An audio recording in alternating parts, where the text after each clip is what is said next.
Bienvenidos a esta tercera unidad del módulo Taller de Intervención con Grupos y Comunidades. En esta ocasión vamos a trabajar sobre la formulación de proyectos sociales, principal instrumento para nuestra intervención social. El objetivo de esta clase es desarrollar una propuesta de intervención social para la gestión del desarrollo de grupos y o comunidades, con objeto de satisfacer las necesidades que detectamos a través de nuestro diagnóstico. Los contenidos fundamentales van a estar dados por las matrices de presentación de proyectos y los fondos de financiamiento de proyectos sociales. El contexto de la intervención social implica necesariamente que cualquier acción dada desde el aparato público emane desde una política pública. Esta política pública da origen a un plan estratégico que generalmente se compone de varios años en que las autoridades tienen plazo para poder ir logrando lo que se propusieron. Estos planes estratégicos se componen a partir de distintos programas de intervención que a su vez se componen de proyectos y estos proyectos de distintas actividades. En este sentido, entonces, la política pública tendría la contemplación o la incorporación de todas las dimensiones del problema. Luego, los programas se especializan en una parte del problema junto con los proyectos. Y las actividades son más bien la interrelación que dan origen al proyecto, de acciones que dan origen al proyecto y que se deben encontrar coordinadas entre sí. Acá quise presentar un ejemplo que es bastante gráfico y nos puede ayudar para comprender los distintos niveles de planificación.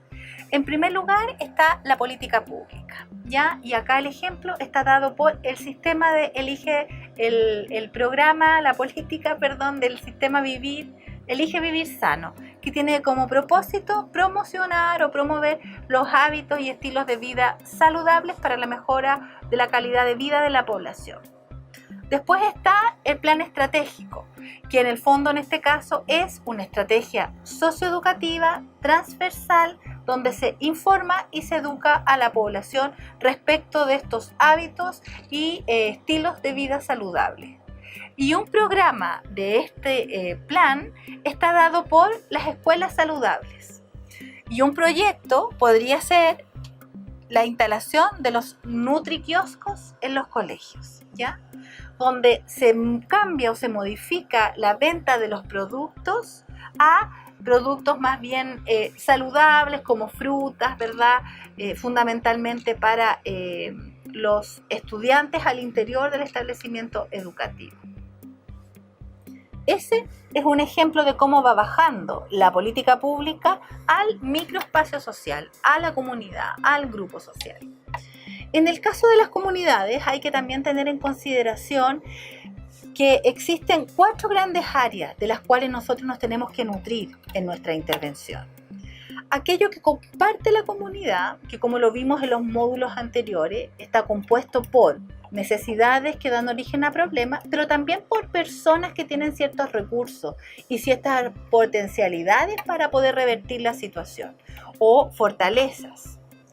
También nos encontramos con la expresión de ciertos elementos de esa comunidad, como por ejemplo la solidaridad, la participación activa en distintos espacios de encuentro, esparcimiento, recreación, que son elementos que en general podrían estar presentes en una comunidad y en general están presentes, ¿ya? Otro elemento es la comunidad propiamente tal en su sentimiento, en su sentido de pertenencia, en su sentir de barrio, plantea aquí la presentación.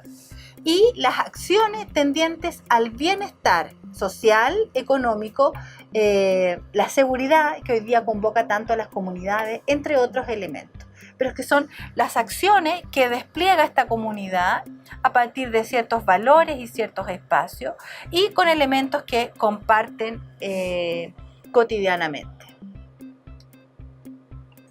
¿Qué es un proyecto social?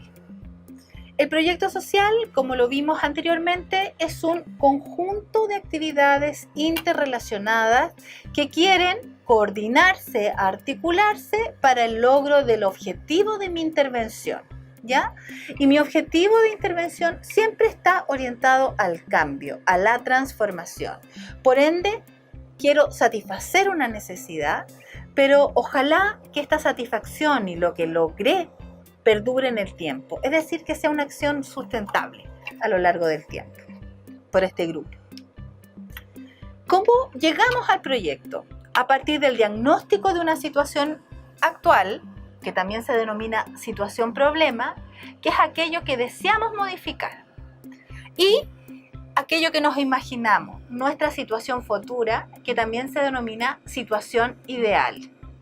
En este tránsito, necesariamente el profesional tiene que idear, que planificar ciertas acciones y estrategias para el logro de esta situación futura, que está siempre, por supuesto, apuntando a la mejora de la calidad de vida.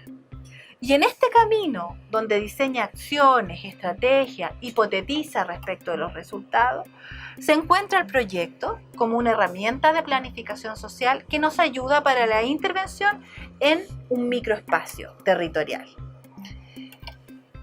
Esta situación actual necesariamente me ha llevado o me va a llevar a identificar los participantes, las actividades, los tiempos, los recursos de los que dispongo que van a ser parte de esta acción. ¿Cuál es el ciclo del proyecto? ¿Cómo va evolucionando? El punto número 1 da cuenta de la formulación del proyecto, donde yo, a partir del diagnóstico, soy capaz de establecer un gran objetivo general para satisfacer esa necesidad detectada o esa situación problema detectada en mi diagnóstico inicial. Y esa formulación va a incorporar distintos elementos que luego van a ser ejecutados en el terreno mismo y luego evaluados, ¿ya? Ese serían los pasos. Formulo mi proyecto, lo ejecuto y lo evalúo para luego volver en una futura oportunidad a rediseñar, a intervenir y a evaluar. Estos procesos no son casuales o no son no intencionados. Siempre hay una intencionalidad y en el caso de la acción colectiva, de la intervención social, la gracia es que siempre nos proveen un aprendizaje frente al cual comenzar una vez más este ciclo de intervención con un nuevo proyecto, con otro grupo social, con otra comunidad, en una nueva realidad. ¿Cuáles son las etapas que componen este proyecto? Lo vimos, las grandes etapas, ¿verdad? Ahora vamos tratando de desglosar la formulación de este proyecto. Lo primero es preguntarnos qué vamos a hacer frente a esta situación inicial y problema que hemos diagnosticado. Y eso muchas veces se sintetiza a partir del nombre del proyecto. Taller de capacitación, organización, junta vecinal número 5, etc. ¿Por qué vamos a hacer esta intervención? Y acá tenemos que ser capaces de justificar, fundamentar el proyecto. Piensen ustedes que cuando postulamos a un fondo concursable, no somos el único proyecto que se revisa por parte del evaluador. Él tiene muchos proyectos y muy pocos recursos. Por tanto, debe ser capaz de dar cuenta cuál es el proyecto más necesario. Y yo, como profesional, debo ser capaz de argumentar fundamentadamente por qué es importante esta acción y no otra, ¿ya? ¿Por qué lo vamos a hacer? ¿Para qué lo vamos a hacer? Es decir, ¿cuáles son los objetivos de nuestro proyecto? Implica que nosotros seamos capaces de formular soluciones a este proyecto, elaborar, colaborar, construir, implementar, siempre objetivos que tienen que ver con una acción. ¿Dónde lo vamos a hacer? Espacio y tiempo permanentemente presente. Esto se va a realizar en la comuna de Recoleta, en la población Juanita Aguirre, estoy inventando cualquier población, y en la unidad vecinal número 6 o en el sector geográfico que delimita tal o cual calle, en términos de comunidad. Si fuera un grupo, y fuera un grupo no territorial, necesariamente también tendría que dar cuenta de las características de esa organización, ¿ya? En la empresa o en el colegio, en el curso tanto, siempre tratar de ser lo más específico posible. Luego, ¿cómo lo vamos a hacer? Y aquí efectivamente tengo que dar cuenta de las actividades. Y estas actividades, como sabemos, no bajan desde la nada, sino que necesariamente son planificadas a partir de la elección de una estrategia promocional, preventiva, de sensibilización, de acuerdo a lo que hemos visto en clases anteriores. ¿Quiénes los van a hacer? Los responsables de la actividad. Muchas veces uno dice, bueno, ahí vemos quién lo hace. Y la verdad es que en el vemos quién lo hace, muchas veces no lo hace nadie. Por tanto, es vital en la planificación siempre poner un nombre y un apellido o un cargo, ¿ya? Porque las personas pueden entrar y salir de las organizaciones, pero los cargos se van a mantener. ¿Cuándo lo vamos a hacer? Y aquí fundamental es que seamos capaces de establecer la relación entre tiempo y actividad a partir de la construcción de un cronograma. Los recursos que necesitamos para este proyecto, y aquí recursos de todo tipo, humanos, materiales, tecnológicos. Muchas veces cuando estamos haciendo una práctica, nosotros decimos, no, este proyecto tiene un cero valor, no cuesta nada. Entonces, la verdad que igualmente la idea es que podamos hacer el ejercicio y podamos decir, necesita un trabajador social media jornada, un investigador, un psicólogo, y poder valorizar esas horas desde los recursos humanos, aunque nosotros sepamos que como profesional en práctica estamos disponibles para hacerlos de manera gratuita como parte de nuestras labores. Pero hay que hacer el ejercicio para valorar el trabajo también que estamos planificando. ¿Cuánto nos va a costar? Bueno, y aquí está el presupuesto. No solo el listado de recursos, sino que el valor, ¿verdad? En términos de monetarización. ¿Cuánto nos va a costar? No solo en dinero, sino que también en cuántos meses, cuánto tiempo, etc.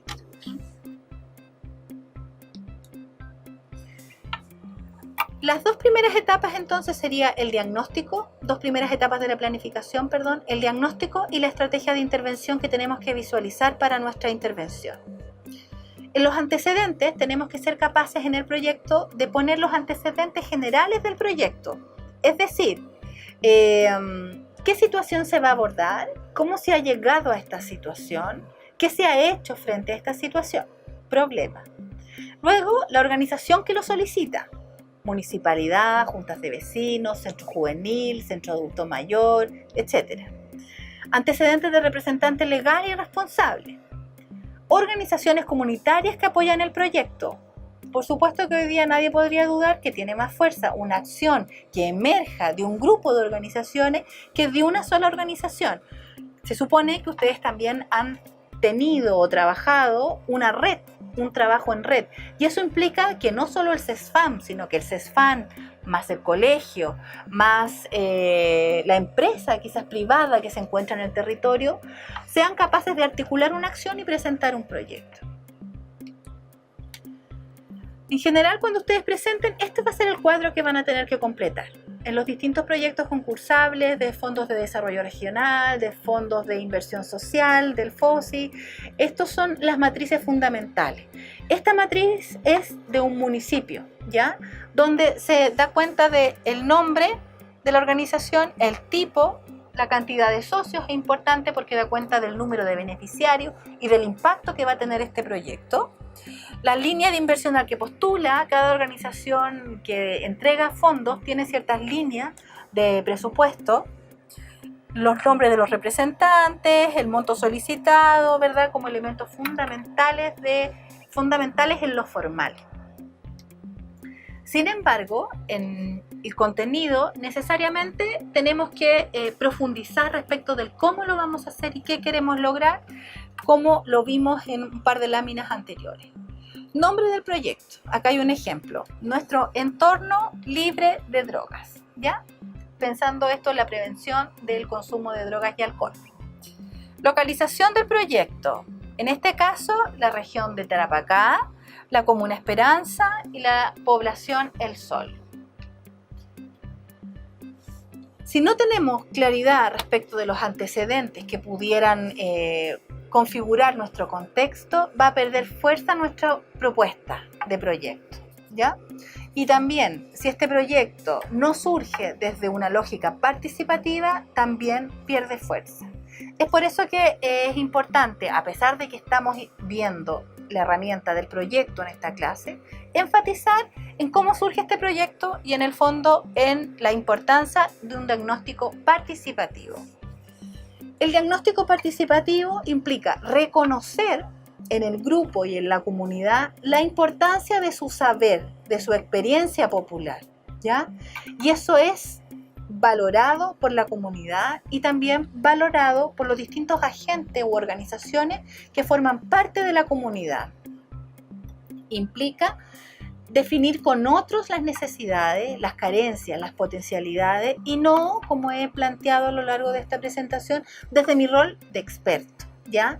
Que frente al otro tendría poca o casi nula validez, porque lo importante para la solución de un grupo, del problema de un grupo o de una comunidad, es lo que ellos están visualizando como situación problema. Efectivamente, ¿cuándo se puede hacer este diagnóstico? Cuando existen dificultades conscientes de la población para poder satisfacerla, ¿ya? Y que son claramente o se encuentran claramente manifiestas en la comunidad. El diagnóstico también se presenta como la herramienta que permite considerar la participación de los distintos actores con los distintos perspectivas, integrando las diferencias que la comunidad tiene. Y es la primera etapa del proceso de planificación comunitaria. Debería ser la primera etapa del proceso de planificación comunitaria. Y es clave para el éxito. Como les dije anteriormente, si surge desde la base social la demanda, tiene más posibilidades de éxito mi intervención que si surge de un poder experto, ¿verdad? Cuando es más bien una lógica vertical. ¿Por qué es importante hacer este diagnóstico? Porque es importante identificar el problema y ojalá no equivocarnos en esta identificación. Imagínense la cantidad de recursos, de tiempo que vamos a gastar si estamos pensando en un problema que efectivamente no es sentido por la comunidad.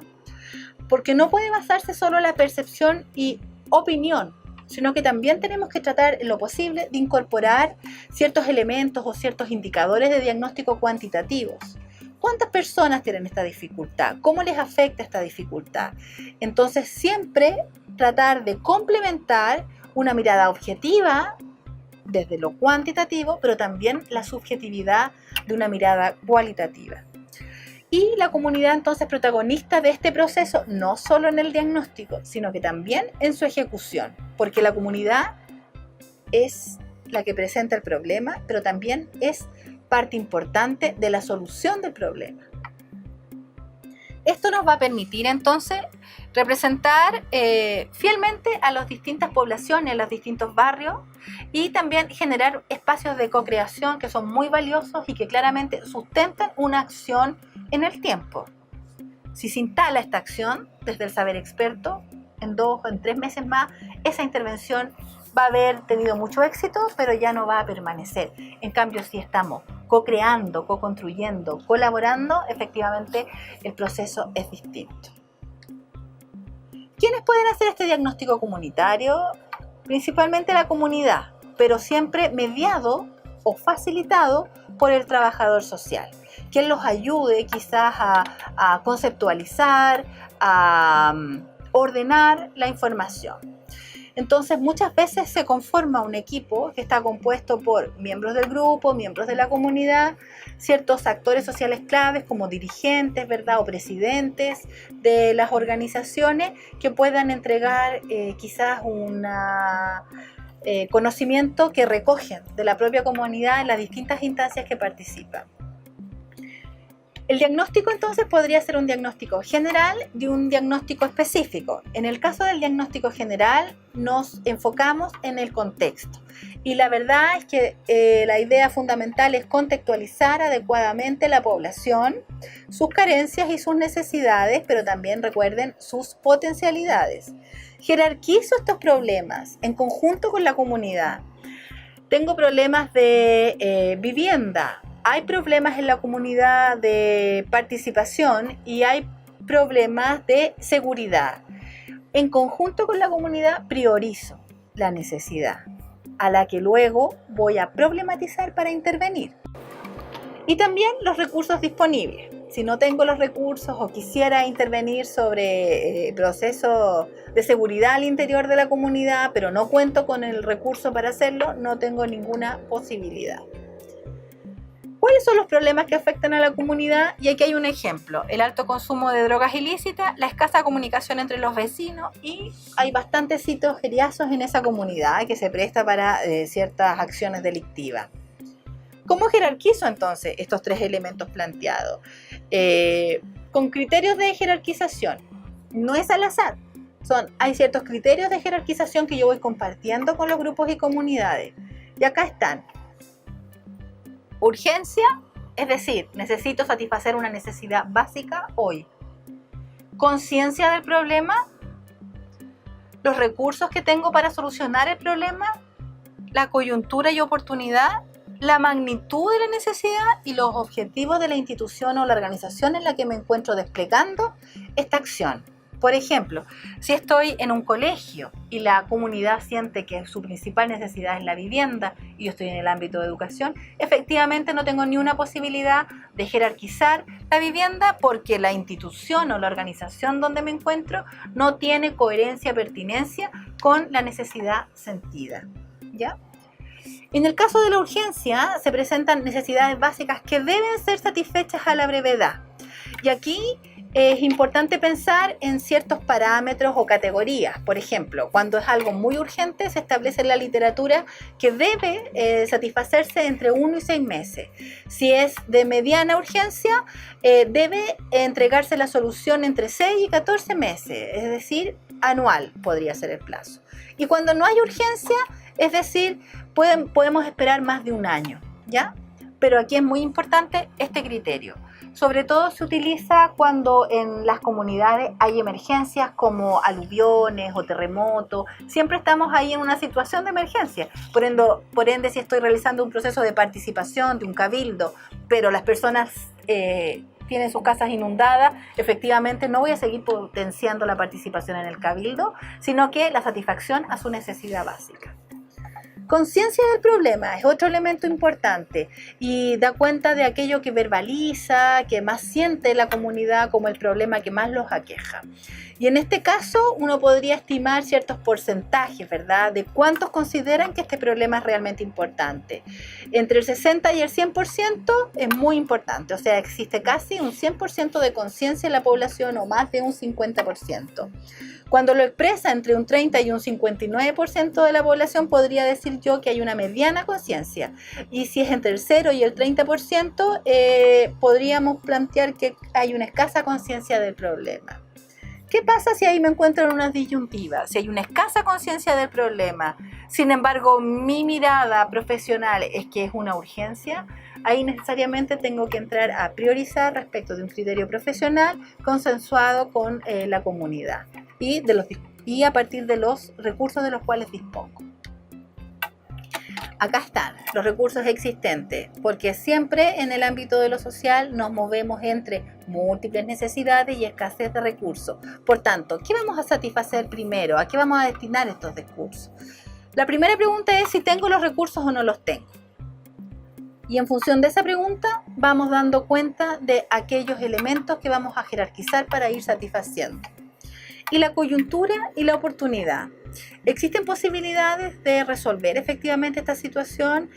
¿Son escasas? ¿Son nulas? Y aquí también tiene que ver con el contexto en el que me encuentro yo desplegando mi acción comunitaria.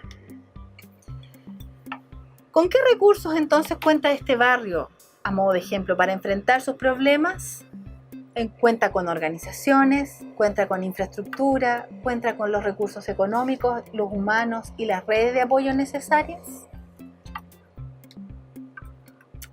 Cuando bajamos al diagnóstico específico, hay un análisis focalizado del problema que ya he jerarquizado y soy capaz de identificar la población que se ve afectada por este problema junto a sus características, pero también identificar posibles soluciones al problema o alternativas de solución, también se le llama en la literatura.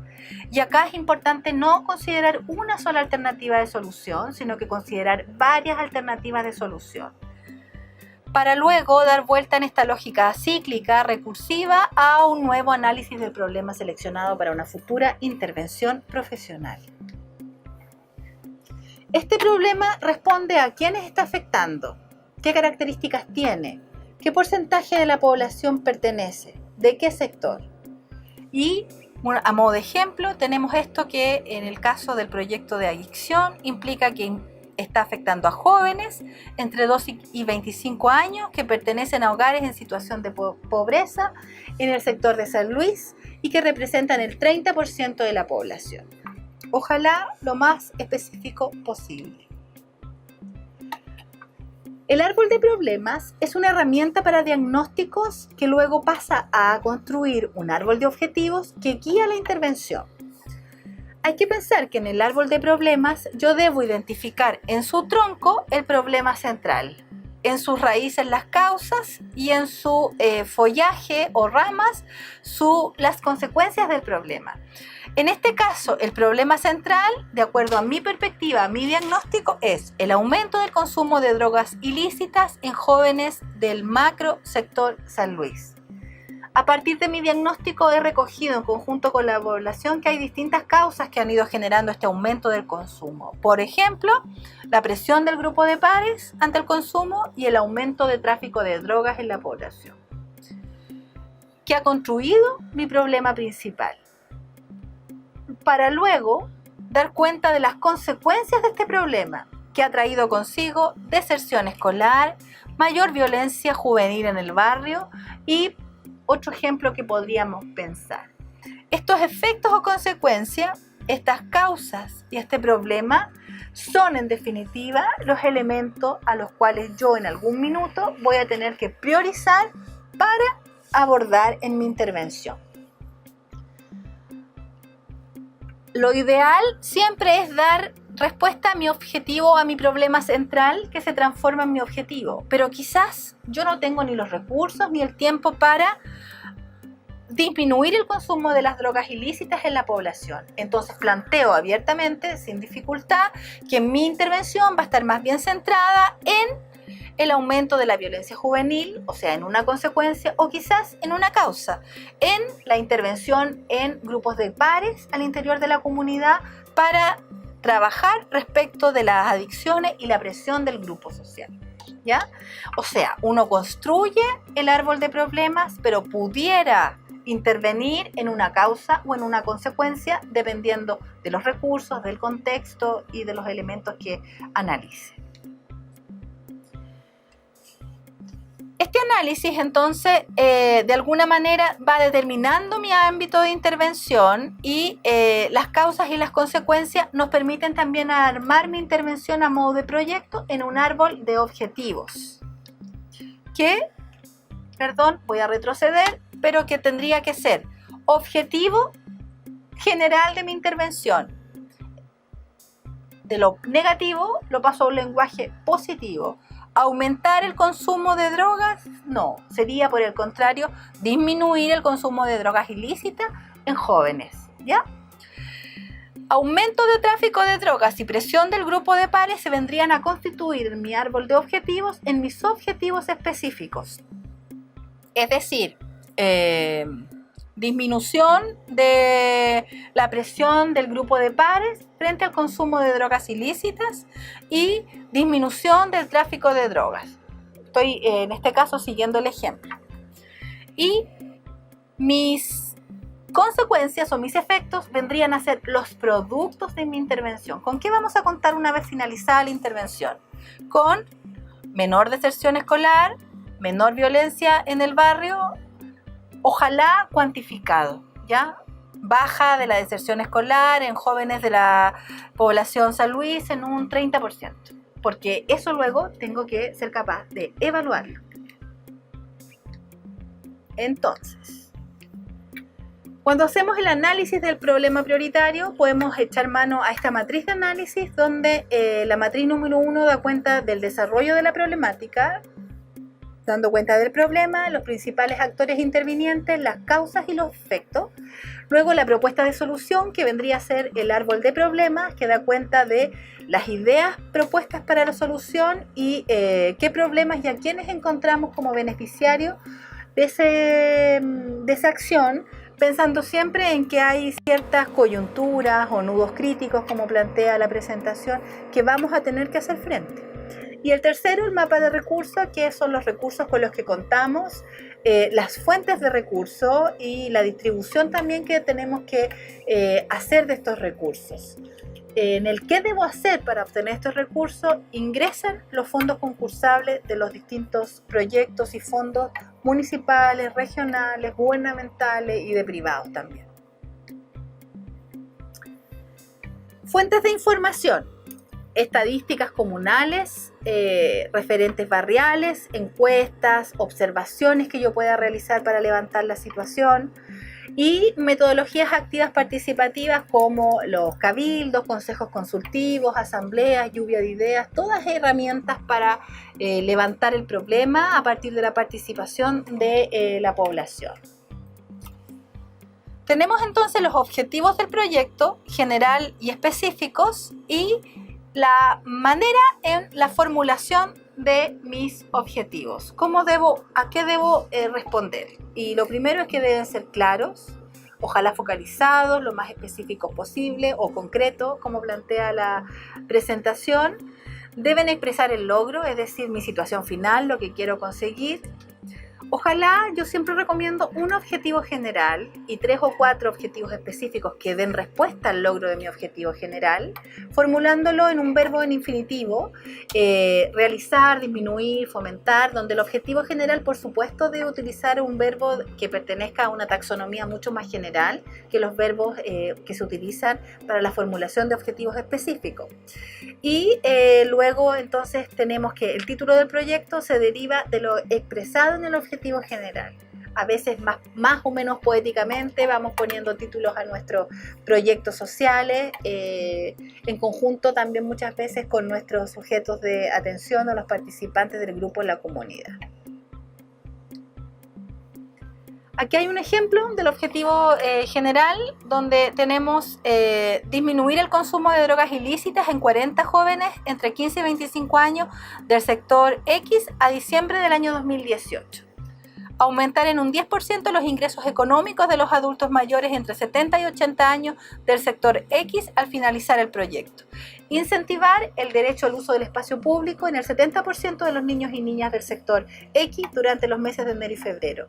¿Se dan cuenta que siempre tengo el tiempo y el espacio bien delimitado? Eso es fundamental para luego la evaluación que vamos a realizar al finalizar la intervención. Identificar también los participantes, tanto directos como indirectos, o beneficiarios directos o indirectos. También es importante que lo podamos hacer. Es fundamental, por tanto, considerar los elementos que hemos visto para poder generar una buena intervención, teniendo en consideración las distintas características del grupo y la comunidad que vamos a intervenir. Muy bien. Los invito entonces a revisar los materiales que están en su aula virtual para poder consultar y profundizar en los aspectos vistos, así como también rendir las evaluaciones pertinentes a la unidad. Muchas gracias.